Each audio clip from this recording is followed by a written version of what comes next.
ওষুধের দাম বৃদ্ধি এবং ওয়াকফ আইনের বিরোধিতা করে মিছিলে হাঁটলেন রাজ্যের মন্ত্রী পুলক রায়।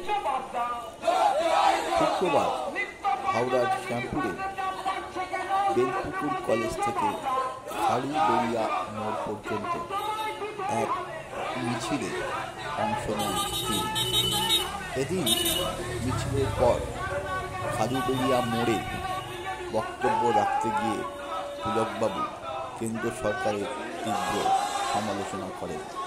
মিছিলে ছিলেন শ্যামপুরের বিধায়ক কালীপদ মণ্ডল, জুলফিকার আলী মোল্লা, নবীবাসী জানা, শ্রীধর মণ্ডল, দীপক দাসের মতো তৃণমূল নেতৃত্ব।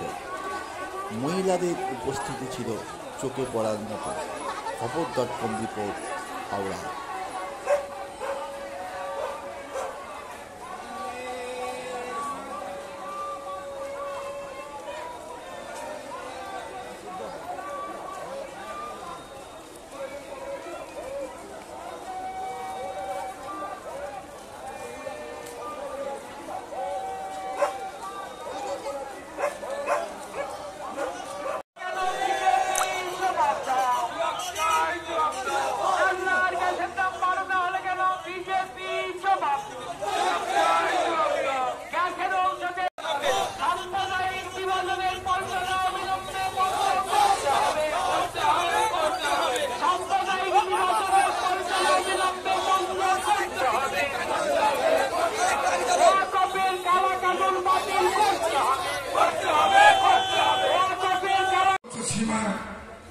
এই মুহূর্তে ছাড়িয়ে গেছে রান্নার গ্যাসের দাম বাড়ানো।